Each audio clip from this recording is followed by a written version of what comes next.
There was a lot of trees in front of him. All he could see was many trees as he continued to walk on the ground in front of him.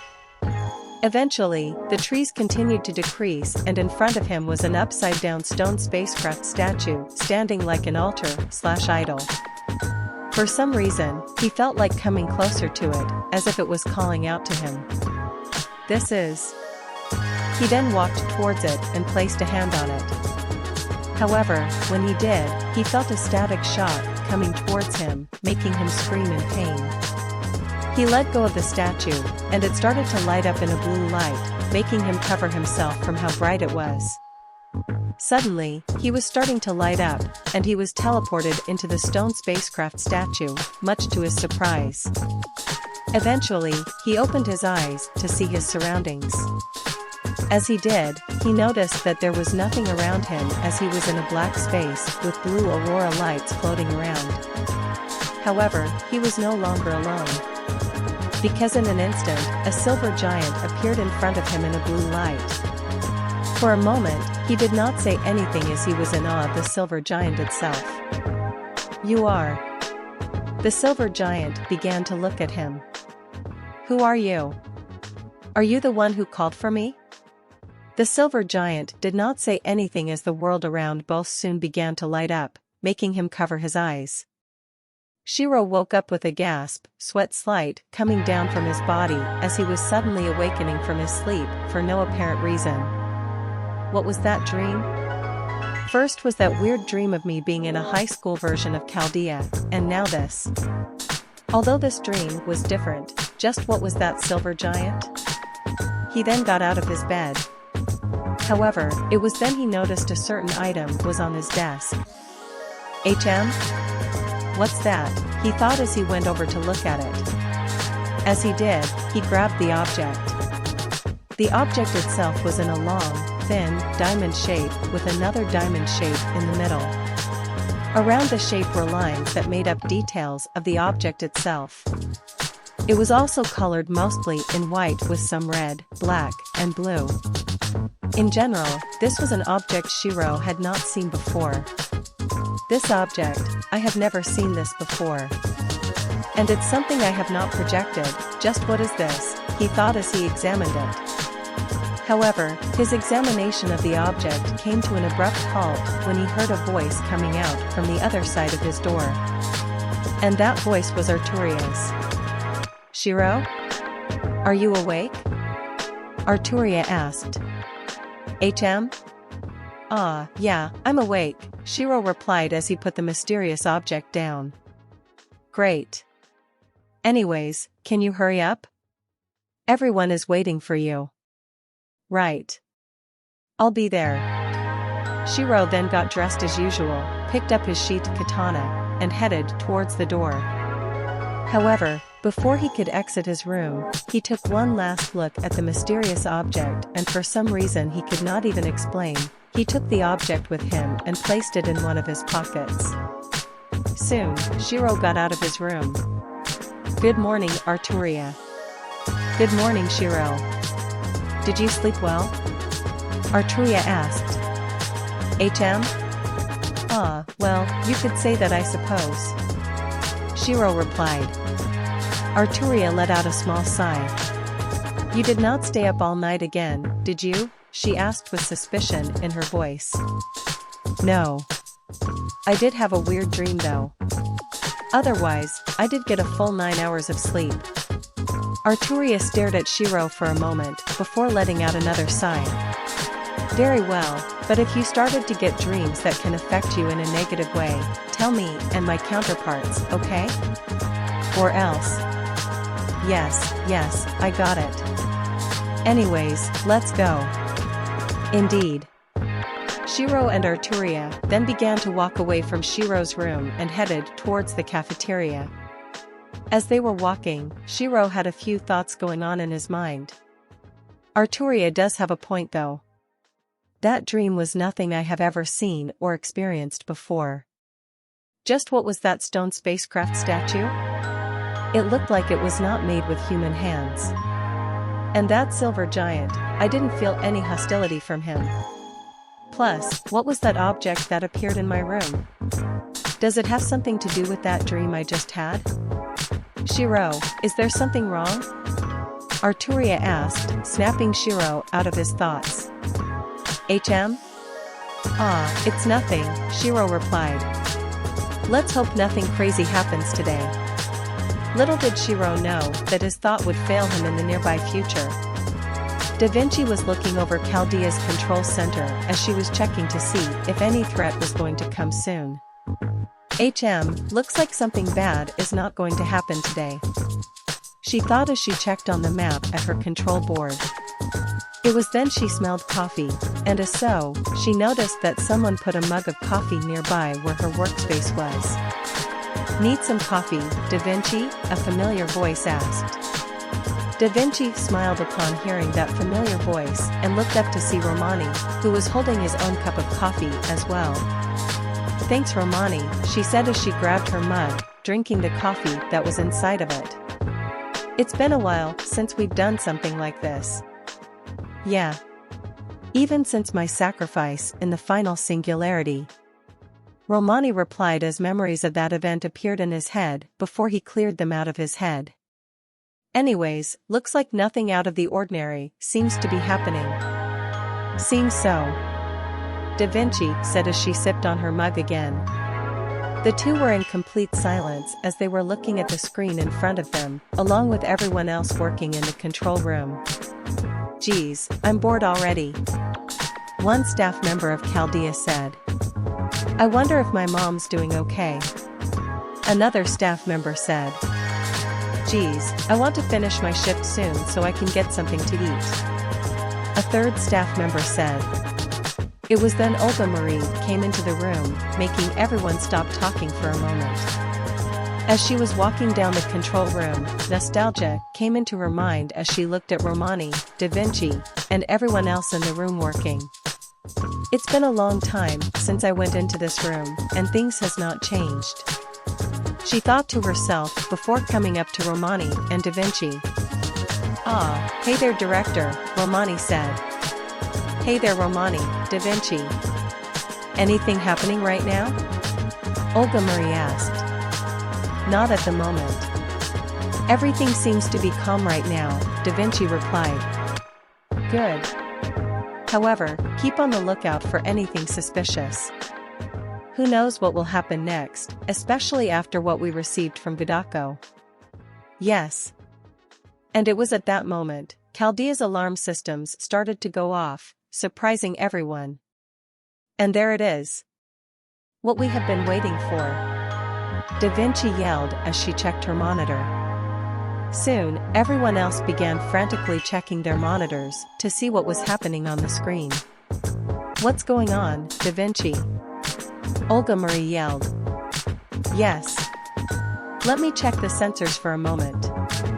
Da Vinci replied as she began checking her monitor.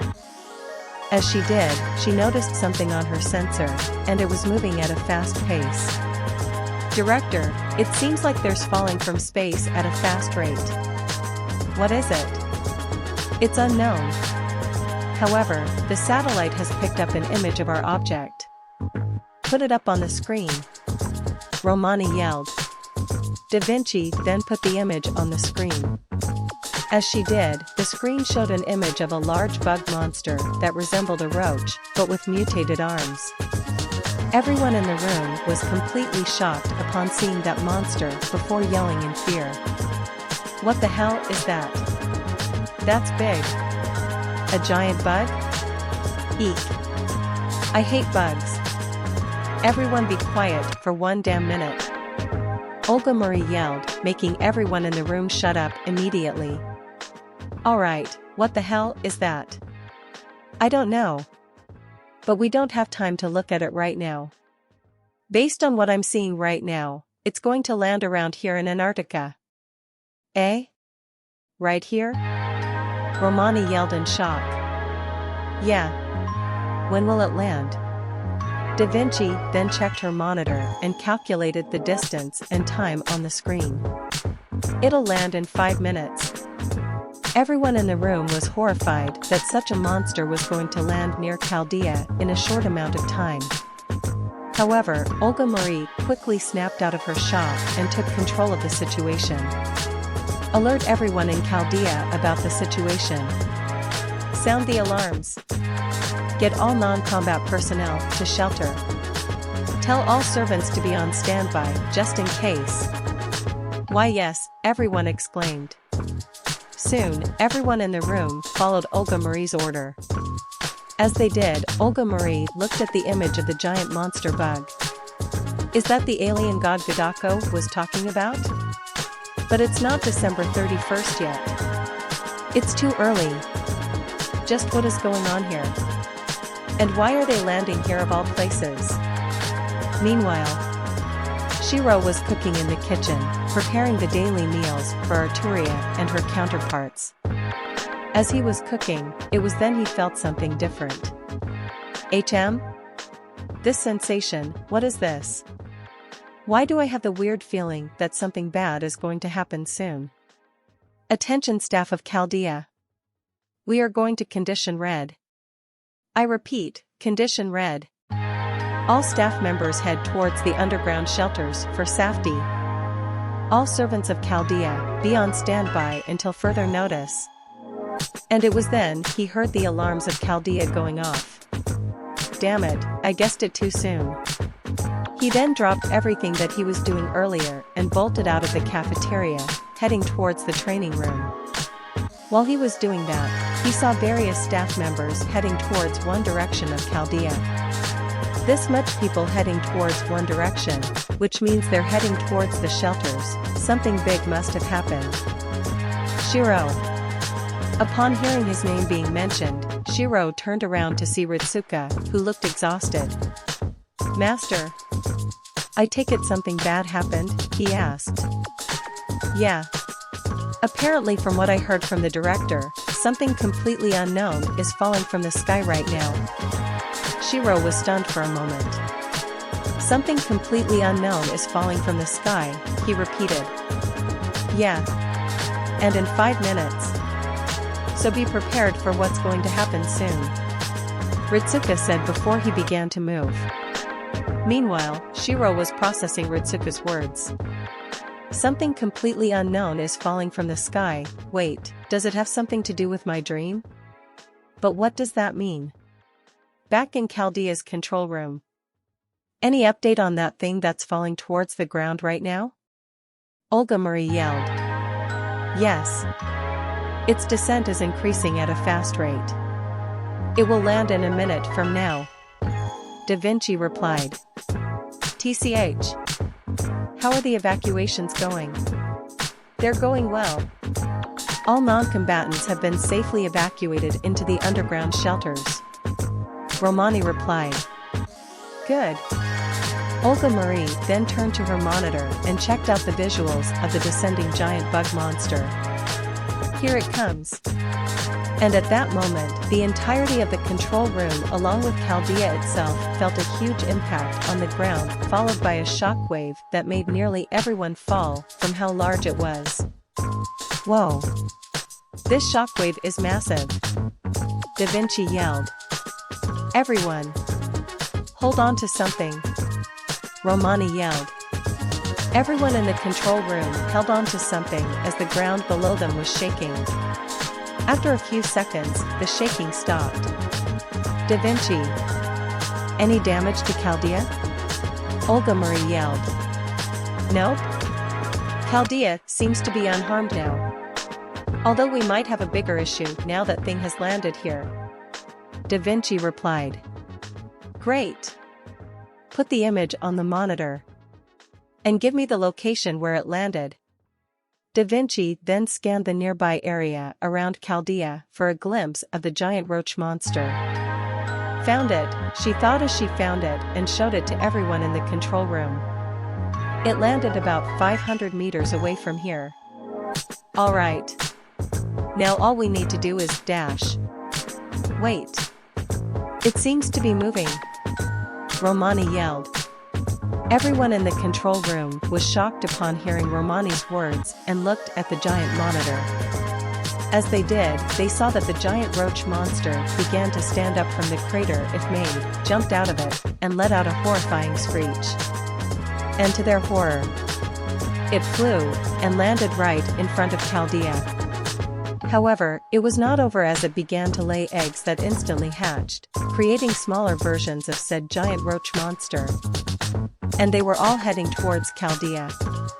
Nearly everyone in the control room went into despair upon seeing the monster land so close to Chaldea. "This is bad," Olga Marie yelled. "Obviously. We can't let this thing and its eggs go out in public, or else humanity will be endangered by this in the future. Prepare yourselves for a huge fight. Get all of Chaldea's servants out there." Yes.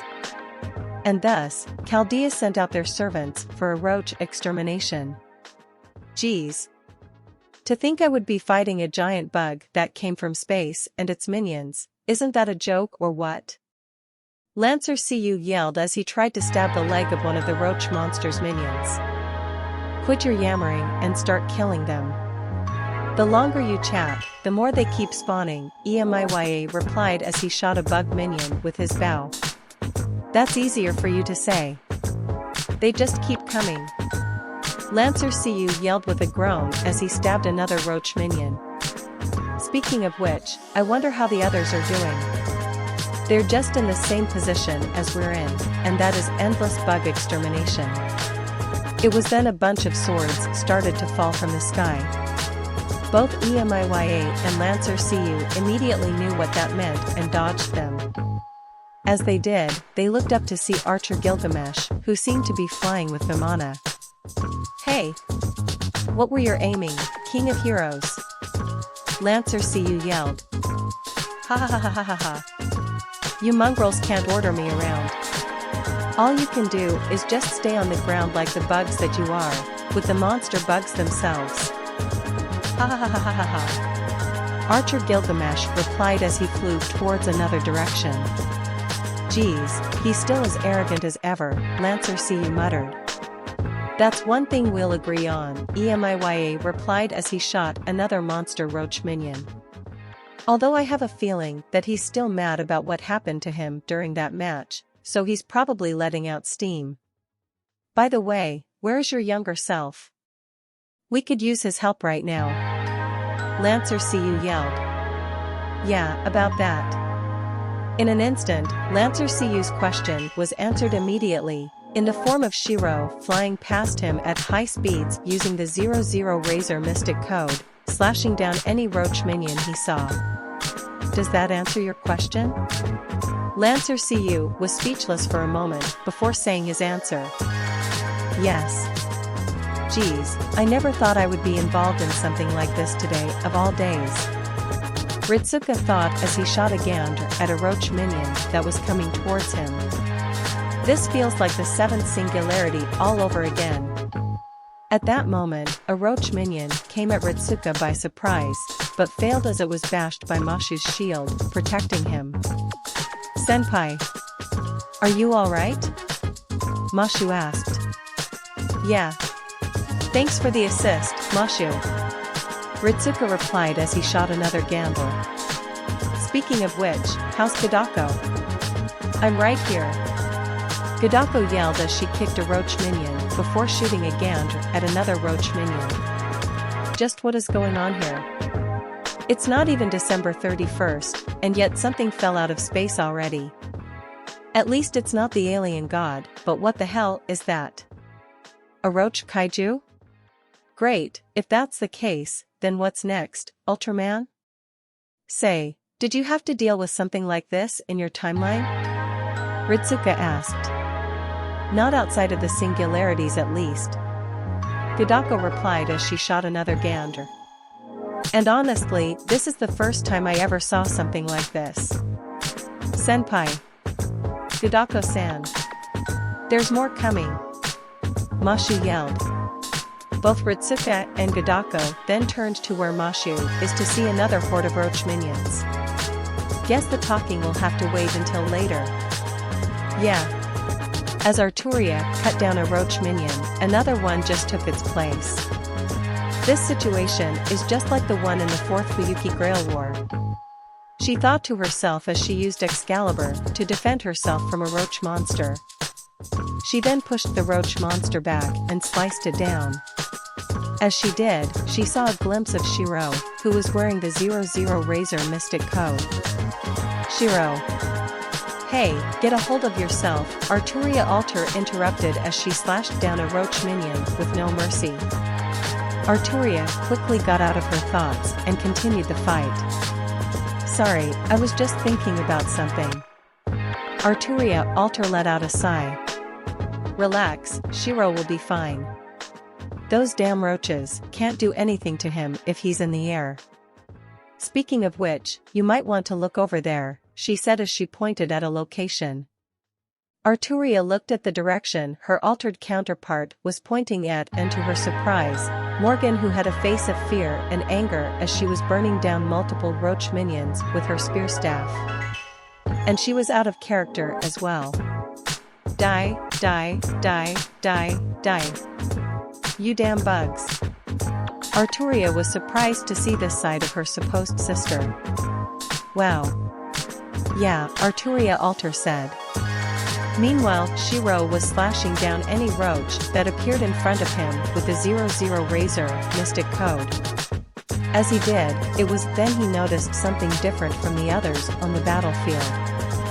Something's up here. I hope it's my imagination, but I think most of these monsters are focused on me, but why though? Not only that, but the feeling from earlier is getting stronger by the second. Why? However, Shirou did not have any more time to think as another horde of roach minions came towards him.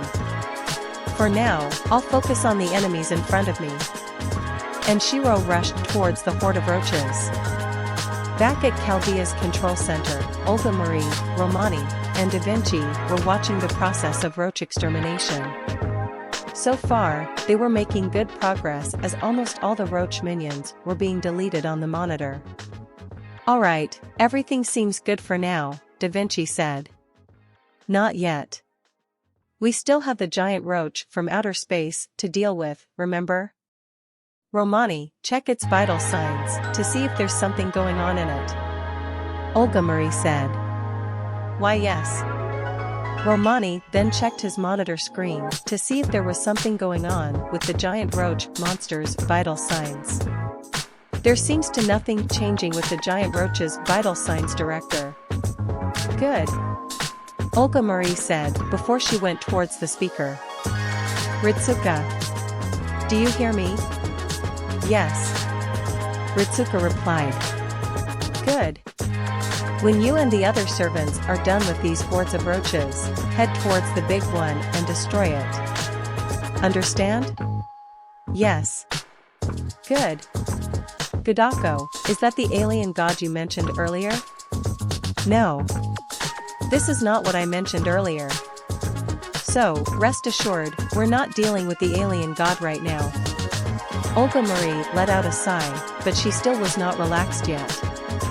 Anyways, your orders are the same as your counterpart. Destroy that giant roach. Yes. Soon, Olga Marie cut the transmission between the two and looked at the monitor in front of her.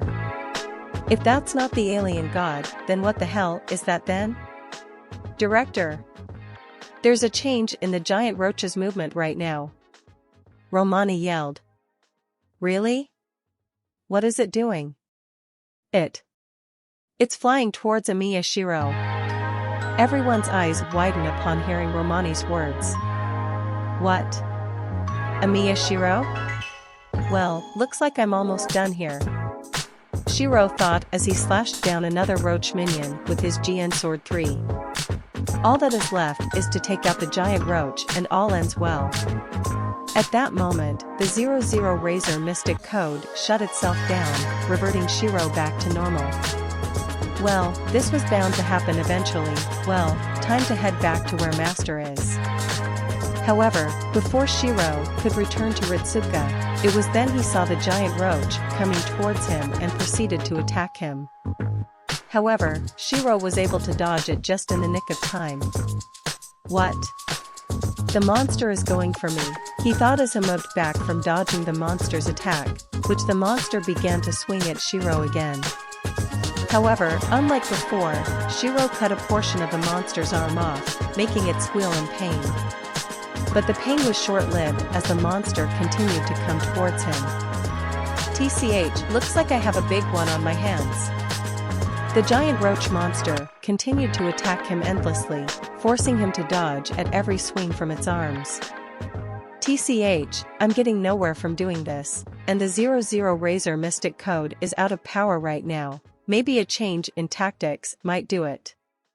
Well, here goes nothing.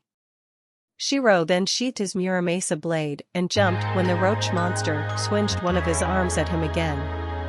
As he did, he projected a bow along with Chaldea and propped it on his bow. My core is twisted in madness, Chaldea. Shirou then released the sword from the string and shot it at the roach's chest, exploding upon impact and making the roach monster fall backwards. Did that work? Shirou thought as he landed back on the ground. However, to Shirou's disappointment, it just injured it, and it became madder than before. Well, that did not work, but what can I do here? However, as Shirou was thinking about his options, it was then he noticed that his pocket was lighting up on the inside. He then opened it up to see the object he found earlier, which was glowing and flashing lights.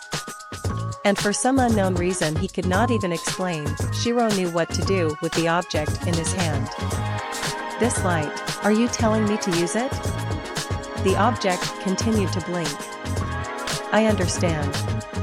Shirou then raised the object in his hands and proceeded to pull out one half of it. As he did, he then extended it into the air and it lit up.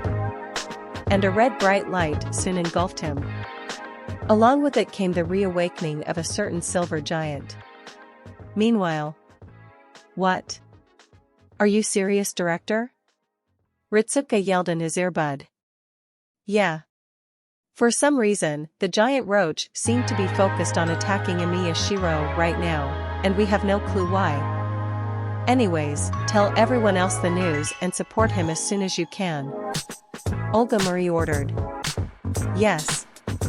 Ritsuka replied before cutting the link off. Did you receive new orders from the director, senpai? Mashu asked. Yeah. We're going to support Shirou, because the giant roach monster seems to be attacking him only. Ritsuka replied. Both Mashu and Gadako were shocked upon hearing Ritsuka's words. Are you serious? They exclaimed in unison. Yes. Mashu and Gadako were stunned for a moment. I don't get it. Why is that monster focused on getting Shirou-san? Mashu asked. I don't know. Anyways, we need to get over there quickly. However, at that moment, all three of them noticed that a bright light appeared in the distance. The light was so intense that everyone in the vicinity of the battlefield covered their eyes. After the light disappeared, everyone was shocked at what they were seeing in the distance, especially Ritsuka and Gadako. Because in the distance was a certain silver giant which looked nearly like a human, and it was one that both Ritsuka and Gadako knew immediately. Especially since they recognized the face and red V-shaped detail on the chest from their childhoods. Ultraman Nexus? A silver giant? Right over there where the giant roach is? Mashu said. Soon, Ultraman Nexus began to have a fight against the massive roach monster while everyone else just watched in the distance. For a moment, both Ritsuka and Gadako were completely speechless until Mashu snapped the two out of their mind break. Senpai. Gadako-san. Are both of you alright? Why yeah. I was just in shock. Ritsuka replied. And me too. Gadako replied as well. However, they had one thought in mind upon seeing Ultraman Nexus in front of their eyes. What the hell? Ultraman Nexus actually exists? As in a real thing? Right now? I see. Anyways, Do we ask the director to take down the silver giant over there? To Mashu's surprise, both Ritsuka and Gadako turned to Mashu and replied, "No. We're not attacking the silver giant over there." "Yeah? Are you sure, senpai?" "Gadako-san?" "Yeah. Let me talk to the director for a moment." Ritsuka then activated his earbud again. "Director! Come in, director!" Back at Chaldea's control center, everyone was in shock upon seeing Ultraman Nexus's appearance. What the hell is that silver giant? First was the giant roach monster from outer space, now a silver giant appeared out of nowhere. Just what is going on here? Olga Marie thought before she quickly regained her composure. "Romani, tell me where the silver giant appeared." Romani then checked the radar screen to see the coordinates of the appearance of Ultraman Nexus. The location, it's at where Emiya Shirou used to be. Huh? Used to be? What do you mean by that? Well, Emiya Shirou disappeared all of a sudden. Everyone was shocked again before hearing Ritsuka's voice from the comm link, snapping them out of her shock. "Director! Come in, director!" Regaining her composure, Olga Marie answered the comm link. "Why yeah. And in case if you were wondering, yes. I'm seeing a silver giant out of nowhere. Right where Emiya Shirou disappeared." Mashi was surprised for a moment, while both Ritsuka and Gadako knew what that meant. "Eh? Shiro-san disappeared where the silver giant is?" Mashu asked. "Yeah. I see," Ritsuka said before he went silent for a moment. After a few seconds of silence, he continued the conversation. "Director, I'm sorry for saying this to you, but please do not attack the silver giant over there," Ritsuka requested. Olga Marie, Romani, and Da Vinci were stunned by Ritsuka's request. "Why?" Romani asked. There was a moment of silence at Ritsuka's end of the conversation before he continued it. "It's because I know who and what that silver giant is." Everyone was alarmed by Ritsuka's words. "What? Are you serious?"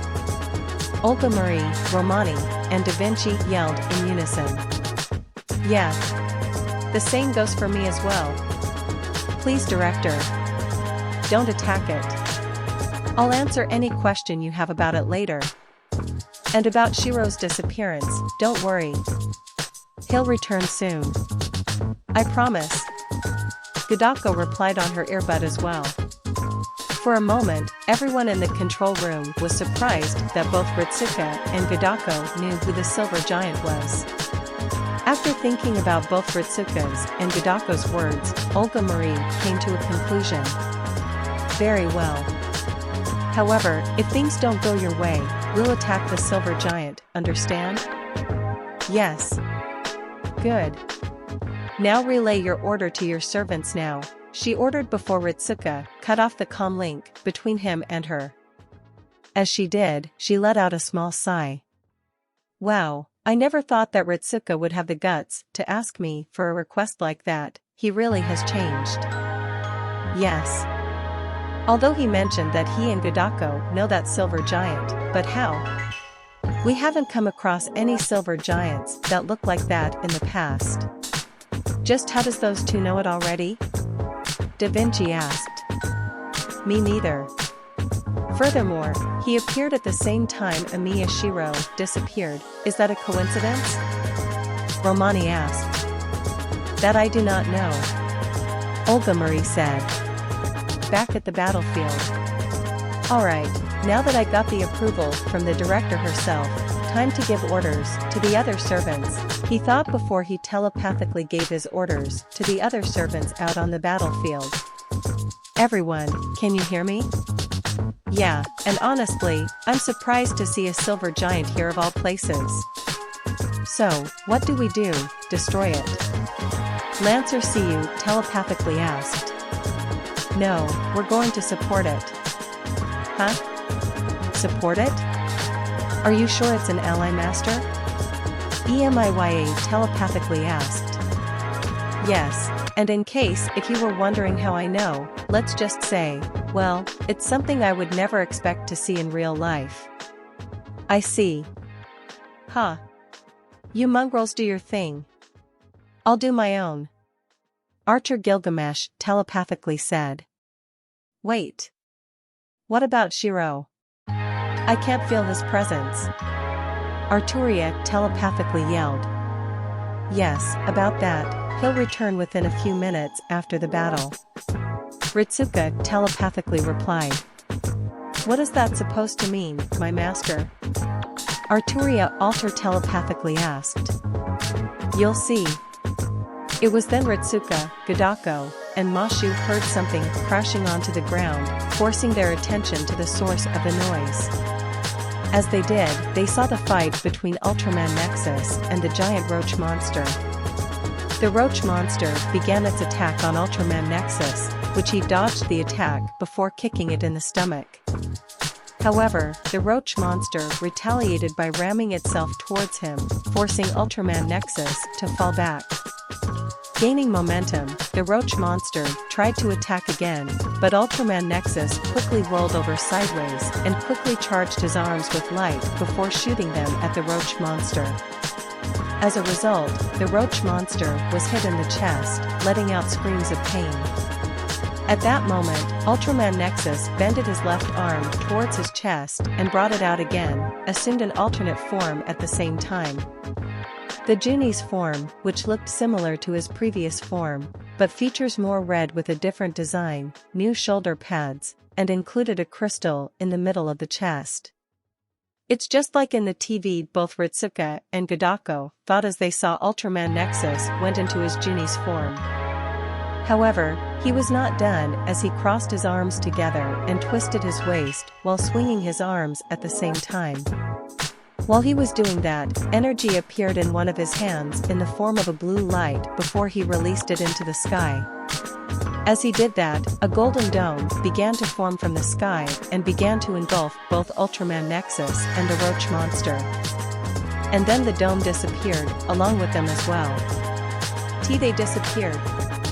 What just happened, senpai? Mashu said in shock. He just summoned the meta field.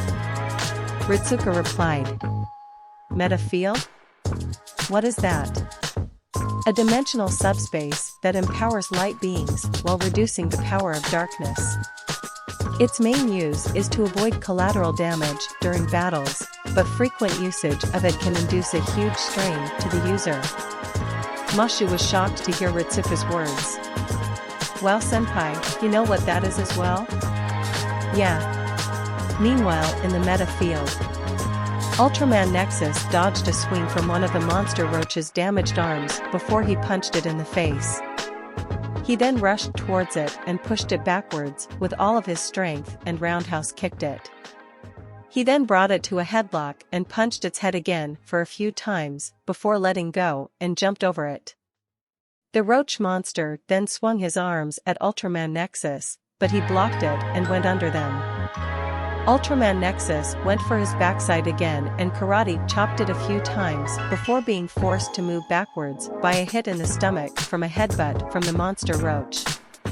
Ultraman Nexus went for him again. However, it was then the roach began to spew out acid in front of his face, temporarily blinding him. The roach then headbutted him again and started to land a few good hits on him. However, he had enough of it and kicked the monster roach off of him, giving him some distance between the two. He went towards the roach monster again, grabbing it by the arms. However, it was then the roach monster used its antennae to stab Ultraman Nexus on the shoulders, causing him pain. Afterwards, the roach monster headbutted him a few times while still holding on to him with the antennae. It was then he had enough and with enough strength, cut off both of its arms, making it squeal with pain. He then roundhouse kicked it in the face with enough force to make it fly across the field. He then gathered up energy and created a tornado that went for the roach itself. The energy tornado did not destroy the roach monster, but it buried it halfway to the ground, rendering it unable to move. He then crossed his arms together while gathering energy in the form of blue particles. Shortly after that, he uncrossed his arms and stretched them out in a Y shape before bringing them together again in a L shape, shooting a blue beam of energy at the roach monster, destroying it in the process until nothing remained.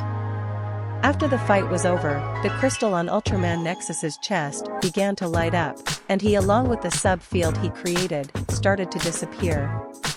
However, as they were disappearing, a certain event was taking place. In unknown space, Shirou opened his eyes to see himself in the same space as the one he saw himself in the dream he had this morning. This space, I'm back here, he thought to himself. As he looked around the space around him, it was then he saw Ultraman Nexus. Who are you? My name is Ultraman Nexus.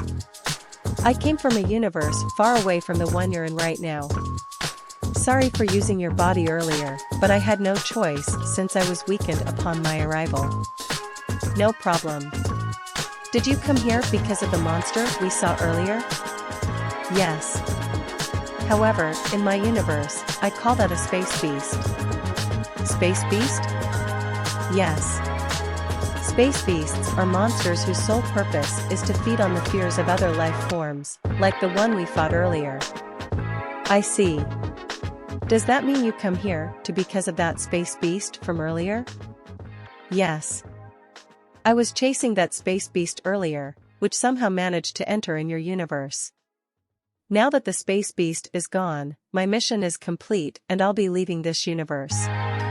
Shirou nodded in agreement before realizing that there was one more question that bothered him. Wait, before you go, there's one more question I want to ask you. Why did you choose me as your host? Surely there were others beside me in this universe. Well, it's quite simple. You see, you possess the light along with the bonds of others, like the ones before you. Like the ones before me? Yes. Throughout many universes, many people wanted to protect the ones they love. As such, I answer the call and help them, and you seem to be the best choice considering what your life is.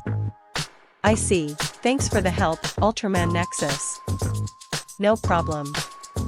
And the space around them began to disappear with those words. Back on the battlefield. The next he knew, Shirou woke up at the same area he and earlier. As he did, he noticed that the object he was holding in his hand earlier was gone.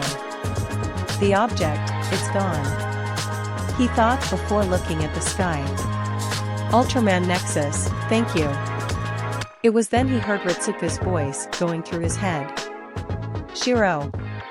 Ritsuka telepathically talked to him. Master, you may not believe this, but dash. I know. You were the host for Ultraman Nexus, or if I were to be specific, the 7th Dynamist. Shirou was shocked upon hearing Ritsuka's words. You know that silver giant, Master? Yeah, and honestly, I did not expect to see him of all places. Heck, I did not even know that he actually exists in real life. I'm the one that is shocked the most. Anyways, come back to where I am. Arturia and her altar have been worried about you. And speaking of which, the director wants to have a word with you, me, and Gadako as well. Why yeah. Meanwhile, at Chaldea's control center, everyone was shocked to see the transpiring events that just happened in front of their eyes. Okay, so let me recap this.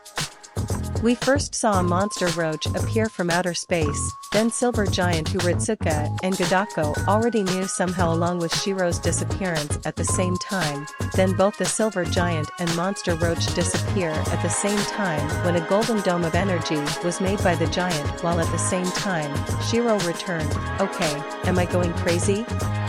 Da Vinci asked. No, you're not going crazy, Da Vinci. Romani said. Yeah. And now that Shirou's back, we have a lot of questions to ask of him, along with the others as well. Olga Marie said. A few hours later, Shirou let out a small sigh as he, Ritsuka, and Gadako were in Chaldea's interrogation room, and in front of them were Olga Marie, Romani, and Da Vinci. Okay, I know we've already been through this already, so let's get to the point. What the hell just happened over there? Olga Marie asked. Shirou let out a small sigh. Okay, Olga Marie, this is what happened. However, in order to make things a lot more sense, let me tell you something about what happened to me this morning, and don't worry, it's connected to what just happened today. Olga Marie was silent for a moment. Go on. Okay. It all started this morning when I had a dream about going through a forest before seeing an upside-down stone spacecraft statue standing. In that dream, I touched the stone spacecraft before being sent into an alternate plane of space, where I saw the silver giant. I see. Just what was the name of the silver giant? Romani asked. It's Dash. Ultraman Nexus. Ritsuka and Gadako said in unison. Shirou, Romani, Da Vinci, and Olga Marie were surprised upon hearing Ritsuka's and Gadako's words. Why yeah, the silver giant's name is Ultraman Nexus. Shirou said with a little shock in his voice. Anyways, we just looked at each other and the dream ended. However, when I woke up this morning, there was an object that suddenly appeared on my desk. That object, did it look like a long, thin, diamond shape with another diamond shape in the middle? And around it is details and was also colored mostly in white with some red, black, and blue? Gadako asked. Why yeah. Did the object lit up a few times before? Or did you feel anything different afterwards? Gadako asked. Why yeah. For a moment, Olga Marie watching Ritsuka and Gadako asking Shirou so many questions related to the event, specifically about Ultraman Nexus. What the hell? It feels like both Ritsuka and Gadako are the ones interrogating him instead of me. This must be a dream. Plus, how do they know so much about it? Soon, Olga Marie cleared her throat, grabbing Ritsuka's and Gadako's attention. Okay, you two, I was interrogating Shirou. Both Ritsuka and Gadako blushed for a moment. Sorry director, they said in unison. Olga Marie let out a small sigh before continuing. Anyways, you said you felt different when you obtained that object. How though? Well, originally, I didn't feel any different from before in the morning. However, when the space beast attacked, I started to feel different. How? Da Vinci asked. Well, it felt like I was able to sense the darkness of a space beast. Space beast? You mean the giant roach from outer space? Romani asked in question. Yes. That's what Ultraman Nexus called it. Apparently, it originally came from his universe and he followed it all the way here. What happened afterwards is, well, I became the host for Ultraman Nexus using the object that appeared at my desk. By the way Shirou, the item that you found at your desk is the Evoltruster, which is the transformation device, although it can be used for more than just transformations, Gadako said. Really? Do you still have the object in question? I want to see how that happens. Da Vinci said with interest in her voice. No. When he left, the object was gone as well. I see. Olga Marie said with some disappointment in her voice, but quickly shrugged it off. Well, at least we managed to clear up a few things. However, just one more question for you Shirou. Why did Ultraman Nexus chose you as its host, even though it was for a short time only? Well, he said that I possess the light along with the bonds of others, like the others before me. Ritsuka and Gadako chuckled at line while Romani, Da Vinci, and Olga Marie were confused. What does that mean? Romani asked. To sum it up, he chose me because of my desire to protect the ones close to me. Ah, that makes sense. Wait, others before me? Yes. He said that others before me called upon him as well. Olga Marie let out a sigh. Geez, to think there were others before you that became that silver giant. Well, I think you answered your part of the interrogation, Shirou. Now then, Ritsuka, Gadako, I have one huge question to ask both of you. Just how you two know about all of this? Both Ritsuka and Gadako looked at each other for a moment and gulped before turning back to Olga Marie. It's because all of that is based from a fictional kids TV show we used to watch, with the same name. In fact, the silver giant is the same from the show as well. They said in unison. Shirou, Romani, Olga Marie, and Da Vinci's eyes nearly popped out from their sockets. Kaiju Attack?